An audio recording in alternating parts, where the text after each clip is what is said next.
ఓం నమో భగవతే శ్రీరామకృష్ణాయ. శ్రీరామకృష్ణ కథామృతం మొదటి సంపుటం. తవ కథామృతం తప్తజీవనం కవిభిరీడితం కల్మషాపహం శ్రవణమంగళం శ్రీమదాగతం భువి గృణంతి తే భూరిదా జనాః.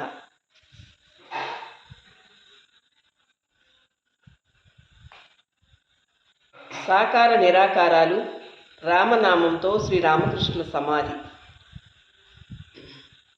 భక్తులతో కలిసి శ్రీరామకృష్ణులు తమ గదికి ఈశాన్యం వైపున ఉన్న వసారాలోకి వెళ్ళారు.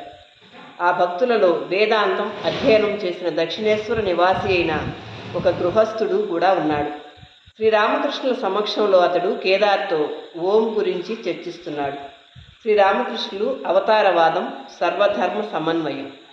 అతడిలా అన్నాడు: ఈ అనాహత శబ్దం లోపల బయట సదా వినపడుతూ ఉంటుంది. శ్రీరామకృష్ణులు: కేవలం శబ్దం వింటే మాత్రం చాలదు, శబ్దాన్ని సూచించేది ఏదో ఒకటి ఉండి తీరాలి. నీ పేరు మాత్రం వింటే నాకు ఆనందం కలగదు కదా. నిన్ను కళ్ళారా చూసినప్పుడు మాత్రమే కదా నాకు పూర్తి ఆనందం కలిగేది. భక్తుడు: ఆ అనాహత శబ్దమే బ్రహ్మం. శ్రీరామకృష్ణులు కేదార్తో: ఓ, ఇప్పుడు అర్థమైందా? ఇతడిది ఋషుల మతం. ఋషులు శ్రీరాముడితో ఒకసారి ఇలా అన్నారు: ఓ రామ, నిన్ను దశరథ నందనుడిగానే మేము ఎరుగుము, కానీ భరద్వాజాది మునులు నిన్ను అవతారమూర్తిగా పూజిస్తారు. మేము అఖండ సచ్చిదానంద బ్రహ్మోపలబ్ధినే ఆకాంక్షిస్తున్నాం. ఈ మాటలు విని రాముడు మందహాసం చేసి వెళ్ళిపోయాడు. కేదార్: ఆ ఋషులు శ్రీరాముడిని అవతారమూర్తిగా గుర్తించలేకపోయారు. వారు ఎంతటి అవివేకులో కదా. శ్రీరామకృష్ణులు గంభీరంగా: నువ్విలా మాట్లాడవద్దు. తమ అభిరుచి ప్రవృత్తి బట్టి జనులు భగవంతుణ్ణి ఆరాధిస్తారు. ఒకే చేపను తల్లి విభిన్న రీతులలో వండుతుంది, తన పిల్లల రుచి జీర్ణశక్తి మేరకు. పిల్లలలో కొందరికి పలావ్ చేస్తుంది, కానీ పిల్లలందరూ ఆ వంటకాన్ని జీర్ణించుకోలేరు. జీర్ణశక్తి తక్కువగా ఉన్న పిల్లలకు ఆమె పులుసు వండి పెడుతుంది. పిల్లలలో కొందరికి చేప వేపుడు లేక చేపలతో పచ్చడి రుచిస్తుంది. అది అభిరుచిపైన ఆధారపడిన విషయం. ఆ ఋషులు జ్ఞాన మార్గాన్ని అనుసరించారు. అందుచేత వారు అఖండ సచ్చిదానంద బ్రహ్మాన్నే కోరుకున్నారు. కానీ భక్తి మార్గాన్ని అనుసరించేవారు భక్తి మాధుర్యాన్ని ఆస్వాదించాలని మానవ రూపంలోని భగవద్ అవతారాన్ని కోరుకుంటారు. భగవత్ సాక్షాత్కార అనంతరం మనస్సులోని అజ్ఞాన అంధకారం పటాపంచలవుతుంది. శ్రీరాముడు సభలో ప్రవేశించగానే 1000 సూర్యులు ఒక్కసారే ఉదయించిన ప్రకాశం ఏర్పడినట్లు పురాణాలలో ప్రస్తావించబడింది. అలా అయితే సభాసదులు కాలి బూడిద కాలేదా అని అడగవచ్చు. అందుకు జవాబు: శ్రీరాముని తేజస్సు జడ తేజస్సు కాదు. సూర్యోదయం కాగానే కమలాలు వికసించే రీతిలో సభాసదుల హృదయ కమలాలు ఒక్కసారిగా వికసించాయి. భక్తుల ముందు నిలబడి ఈ మాటలు పలుకుతూ ఉండగానే శ్రీరామకృష్ణులు హఠాత్తుగా భావపారవశ్యత నొందారు. బాహ్య దృష్టిని వదిలిపెట్టి ఆయన మనసు అంతర్ముఖమైంది. హృదయ కమలాలు వికసించాయి అని పలుకుతూ ఉండగానే ఆయన ప్రగాఢ సమాధిలోకి వెళ్ళిపోయారు. శ్రీరామకృష్ణులు సమాధిలో ఉండిపోయారు.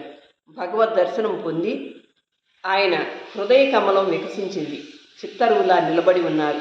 అయితే బాహ్య స్మృతి లేదు. ముఖం దివ్య తేజస్సుతో ప్రకాశిస్తోంది. పెదవులు చిరునవ్వుతో విచ్చుకొని ఉన్నాయి. భక్తులు కొందరు నిలబడి ఉన్నారు, కొందరు కూర్చొని ఉన్నారు. ప్రేమ సామ్రాట్టు ఆ అద్భుత రూపాన్ని, ఇంతవరకు కాంచని సమాధి స్థితిని అందరూ తదేకంగా చూడసాగారు. చాలాసేపు అయ్యాక ఆయన బాహ్య స్మృతిలోకి వచ్చారు. భారంగా ఊపిరి పీల్చి రామ్ రామ్ అనసాగారు. ఆయన అంటున్న ప్రతి మాట భక్తుల హృదయాలలో అమృతం కురిపిస్తోంది. తరువాత ఆయన కూర్చున్నారు. భక్తులందరూ ఆయన్ను పరివేష్టించి కూర్చొని ఆయన్నే చూస్తూ ఉండిపోయారు.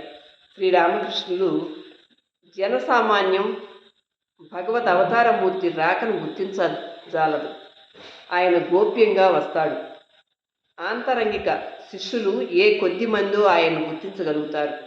శ్రీరాముడు పరబ్రహ్మమని, మానవ రూపంలోని భగవద్ అవతారమూర్తి అని కేవలం 12 మంది ఋషులు మాత్రమే తెలుసుకోగలిగారు. ఇతర ఋషులు రాముడితో, రామ, దశరథ నందనుడిగానే నువ్వు మాకు తెలుసు అన్నారు. అఖండ సచ్చిదానంద బ్రహ్మాన్ని ప్రతి ఒక్కరూ గ్రహించగలరా? నిత్య స్థితిని పొందాక భగవద్ లీలను అనుభవించటానికి లీలా స్థితిలో ఎవరు నెలకొని ఉన్నారో అతడు మాత్రమే పరిపూర్ణ భక్తిని పొందినవాడు. క్వీన్ విక్టోరియా మహారాణిని గతంలో ఆంగ్లేయుల దేశం ఇంగ్లండ్లో సందర్శించిన వ్యక్తి మాత్రమే ఆమె విధానాల, కార్యకలాపాల గురించి వర్ణించగలడు. అటువంటప్పుడు మాత్రమే క్వీన్ గురించిన అతడి వర్ణన ఖచ్చితంగా ఉంటుంది. భరద్వాజాది మునులు రాముని స్తుతిస్తూ ఇలా అన్నారు: ఓ రామ, అఖండ సచ్చిదానంద స్వరూపుడవు నువ్వే. నువ్వు మా ఎదుట మానవ రూపంలో అవతరించావు.